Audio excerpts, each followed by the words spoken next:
I'm Tony Van Veen, CEO of Discmakers.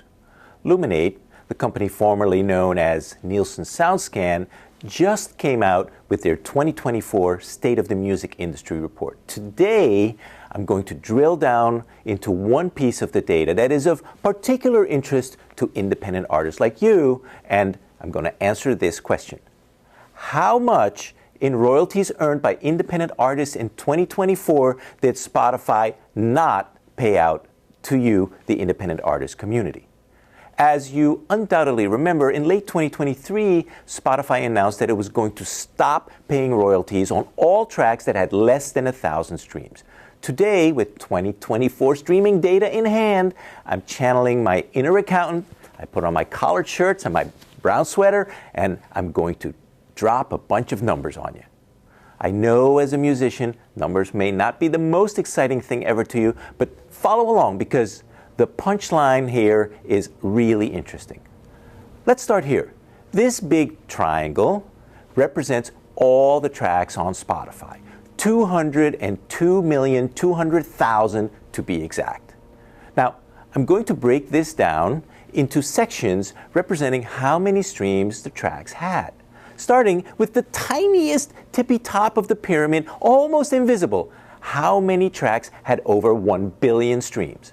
Turns out there's only 33 tracks with 1 billion streams or more, representing 0.00002% of the total number of tracks on Spotify. Next up, tracks with between 1 million and 1 billion streams. There's 492,000, or about 0.25% of the total. Tracks with 100,000 to 1 million streams, there's 2.1 million tracks, representing roughly 1% of all tracks on Spotify. And the last bucket of tracks that monetize, those with 1,000 to 100,000 streams, there's 24.1 million of those on Spotify, representing close to 12% of total tracks on the platform. The rest of this pyramid, the black hole of streaming tracks, so to speak, represents tracks with under 1,000 streams that don't monetize. If you do the math, that's 175.5 million tracks, almost a whopping 87% of all tracks on Spotify. Let that sink in for a second. Since Spotify implemented their rule that tracks under 1,000 streams won't monetize, they have effectively demonetized 87% of all the tracks on the platform. Wow. Now, in order to figure out how much that means in royalties that you didn't get paid, let's dig a little deeper and take a look at how the non-monetizing tracks break down. Here's our pyramid without the 13% of tracks that monetized last year. Of the non-monetizing tracks, 34.6 million had between 101 and 999 streams. 47.7 million had between 11 and 100 streams, and a whopping 93.2 million tracks had 0 to 10 streams. Okay, so now we have all the data we need to estimate the royalty amount that should have been paid for the streams of these tracks that didn't monetize. And hold on to your hat, because if you think I dropped a bunch of data on you already, it's going into overdrive now. I'm going to populate this grid with the data I just mentioned. In the first column, you see the breakdown of the buckets of tracks by number of streams, with 0 to 10 stream tracks, 11 to 100, and 101 to 999 being the number of streams for the tracks in each bucket.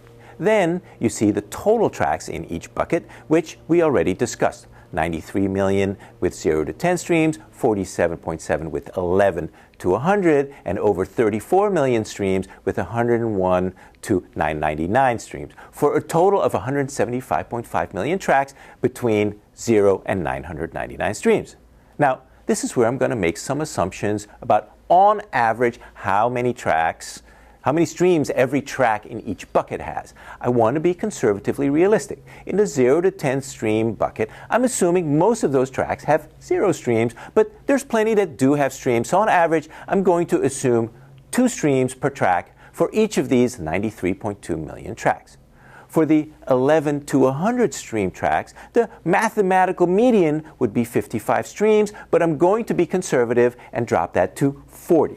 And I'm even more conservative for the bucket that has 101 to 999 streams, assuming they average out to just 350 streams per track. So now we calculate how many streams for each of those buckets. It's simple math. Multiply the total number of tracks by the average streams per track. And you see that for the bucket of 0 to 10s, there are a bit over 186 million streams. For 11 to 100, there's 1.9 billion streams. And for the 101 to 999 bucket, there are 12.1 billion streams. Total them up, and you come to 14.2 billion non-monetized streams. And as a check of whether my assumptions are conservative enough, if you divide those 14.2 billion streams by the 175.5 million non-monetizing tracks, you end up with an average of just 81 streams per track, which feels appropriately conservative if you ask me. All right, now let's multiply those streams by an average Spotify royalty of 0.33 cents per stream, and you end up with the following royalty numbers that should have been paid out. For the 0 to 10 stream tracks, it's about $620,000. For the 11 to 100 stream tracks, it's a more substantial $6.3 million, and for the 101 to 999 stream tracks, it's almost $40 million, for a grand total of $46.9 million in royalties.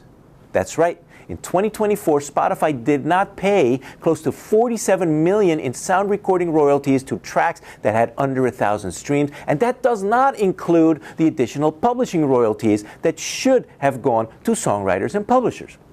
And, needless to say, most of those royalties would have gone to you, the emerging artist community. Now, some might say I'm incorrect when I say Spotify stole those royalties from you, so let me be clear. I'm not saying Spotify actually stole royalties and didn't pay them out and pocketed the $47 million. They did pay them out, just not to you. They took the royalties from your and my tracks that had less than 1,000 streams, and they stole them from us. And they distributed them to the 13% of tracks that did monetize last year, proportionate to their percent of total monetized streams. So, who got most of your royalties? According to Luminate, these were the top 10 streaming tracks in 2024 by the likes of Benson Boone, Sabrina Carpenter, and Billie Eilish. Each one of these top 10 tracks did well over 1 billion streams, and they got a nice chunk of your royalties. You're welcome, Benson, Sabrina, and Billie. The big question really is, what are you as an independent artist supposed to do about this? Regardless of how you feel about this royalty switcheroo from you to Taylor Swift, leaving Spotify is just not a realistic option. Spotify is where the biggest amount of listeners is. And if you want your music to be available, to be discovered by potential fans, you'll need to have it on that platform. As an emerging artist, there are 3 things that you should do. Number 1, use Spotify really as a promo and discovery platform. Don't worry about the royalties too much. We live in a streaming world, and the reality is that for any individual artist, the royalties from their non-monetizing tracks would not have been enough to buy a McDonald's Happy Meal. Instead, keep your tracks there because you do want to be discoverable by music listeners. Spotify is becoming a bit like the new radio. That's where people listen to music during the day. And with their algorithmic playlists like Release Radar and Discover Weekly, your existing fans will be notified when you have new music out, and potential future fans could also discover your tracks. So leaving Spotify won't help you. Number 2, work to get as many of your tracks to over 1,000 streams a year so that they monetize. Between email marketing, social media, YouTube and short videos, and live performances, there's so many things that you can do to drive more streams from your songs. In fact, there's an article about how to do this on the Discmaker's blog. I'll post a link in the comments below so you can check it out. And number 3, use other channels as the revenue drivers for your music. Make CDs and vinyl records to sell to fans. Perform live. Sell t-shirts and other merch. Get your music to sync libraries. If you're an independent artist, streaming is for discovery, not for income generation. That may be hard to accept, but it's the reality of today's music business. The top 3 or 4% of artists collect the bulk of streaming royalties. Until you're one of them, physical media, live performances, and sync licensing are your best opportunities to drive revenue from your music. I hope you found this helpful. I'll see you next time.